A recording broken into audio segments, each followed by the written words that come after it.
By now, I think you know the story. Lorenzo Salgado Araujo woke up early one Tuesday morning like he would any other morning, and he grabbed the lunch his wife prepared for him. He said goodbye to his dog, and he pulled out of his driveway. He picked up his three coworkers, one of them his brother, and they started on their way to work. But they never made it there, because shortly after, Araujo's van was surrounded by ICE agents during what DHS has called a targeted enforcement operation.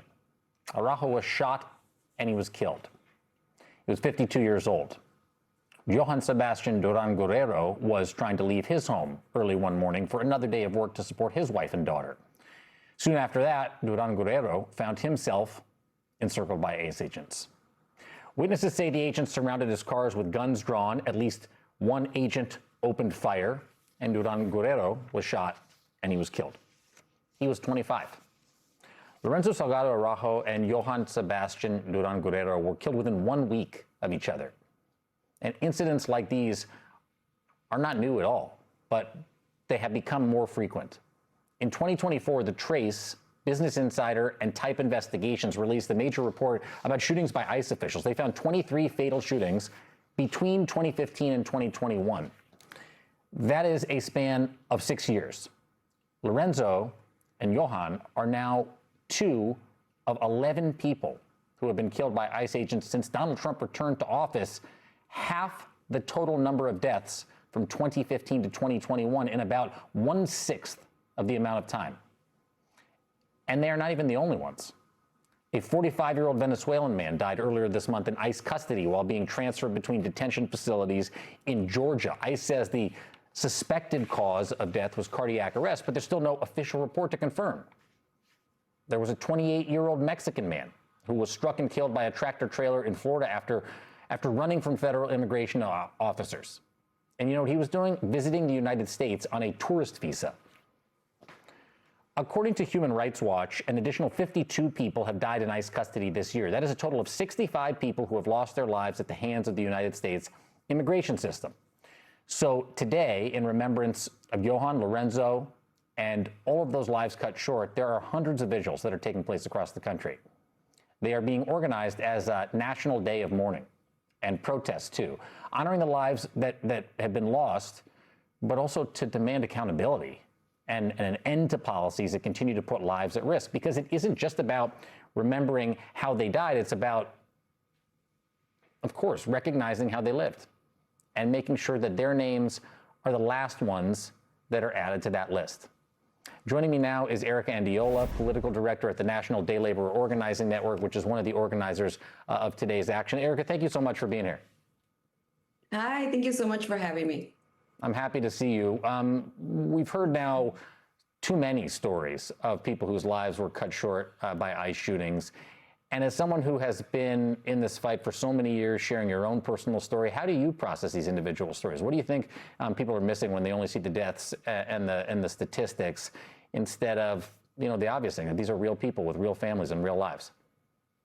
Yeah, every single one hits my heart. Every single one reminds me of what our communities are going through, of the fear that our people have. I mean, it feels so painful to know that there are 3 sons of Lorenzo who right now are suffering because their father was taken away. Alex's family are still calling for justice. I mean, it hurts to see that. And also, we as a community, Latinos, immigrants, a lot of people are afraid that they're going to be next. So it's really heavy to see that, and also it's really scary to see it.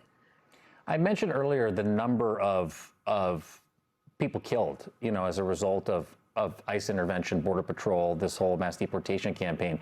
Let's talk more. I would love to hear you talk more about the systemic issues that are driving the rise in deaths, because this immigration enforcement system has long been centered around in Democratic and Republican administrations, sort of cruelty and deterrence as punishment to scare people from coming. But this is different, and I want to know what you think, you know, in terms of accountability. Where should it lie, at the agency level, with broader federal leadership? Tell me more. Well, the reality is that there is a very, very strong supporter of these kinds of tactics in the White House, and we've known this since the beginning of this administration and the last administration of Donald Trump. Steve Miller has been one of the people who has been very vocal about what he wants to do with our communities. And it doesn't matter what it takes. He wants us out of this country, right? For whatever reason that is. And the truth and what ended up happening now is that we have given immunity, we have given weapons, we have given a limited amount of money almost for the next few years to an agency that has many members, many people who have very openly said that they hate immigrants and that they want us out of this country. So what do we expect?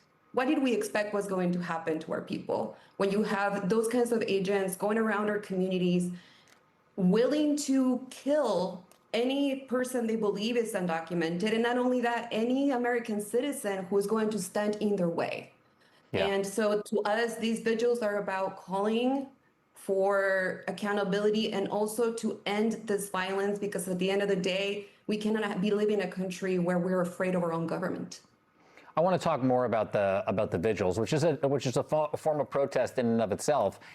As one of the organizers at Endlon, and I know LULAC is involved as well, beyond remembrance, what do you see as how these moments can translate into tangible change? In the first term, we saw the Trump administration back down from the family separation policy in the face of protest.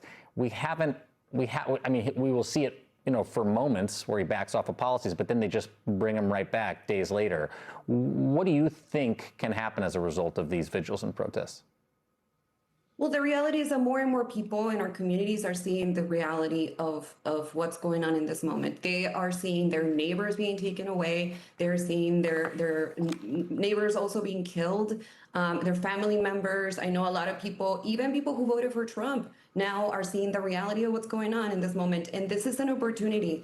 Having vigils, having spaces where people can come together and mourn together and release all that outrage that we feel in this moment after seeing Lorenzo being killed and Johan being killed and Alex and Nicole, Renee Nicole Good. I mean, I can go on and on, all these people who have lost their lives. This is the moment for us to get together and invite new people to mourn with us, to let that outrage out with us. So at the end of the day, we can continue to grow a movement and the power that we need to ensure that we get ICE out of our communities now, not just for the immigrant community, for us as Americans, for every single person in this country who is right now potentially a target of ICE. It doesn't matter who you are now. They will try to carry out their mission that Steve Miller has given them, and they will use any weapon they have at their hands to do it. So we have to push back. Today is a day of action. We really hope that people join us. You can go to justiceforlorenzoandjohan.org to find a vigil near you. And if you don't see a vigil near you, put together an event. This is the moment where we're all have to let Alex Preddy's family know, as you read earlier, they need to know that they're not alone, and that we're going to continue this fight. Yeah, you said, they will, they have and they will, come after Americans and immigrants alike at this point. And thank you so much for putting this all together today. We'll be monitoring it closely and keep us posted with how it goes. Erica Andiola, Political Director at the National Day Laborer Organizing Network. Good to see you, my friend. Good to see you too. Thanks. Okay, did you know that the redo of the White House Correspondents' Dinner was last night?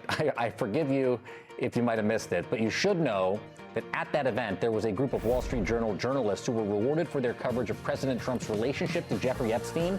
Those are the same journalists that man tried unsuccessfully to sue the President of the United States. Trump had to shake their hands. Yeah, pretty awkward. Before the redo of the dinner last night, there was a group of 500 journalists urged the White House Correspondents Association to take the stand against Trump's continued attacks on the press. One of them joins me right here next. We'll be right back.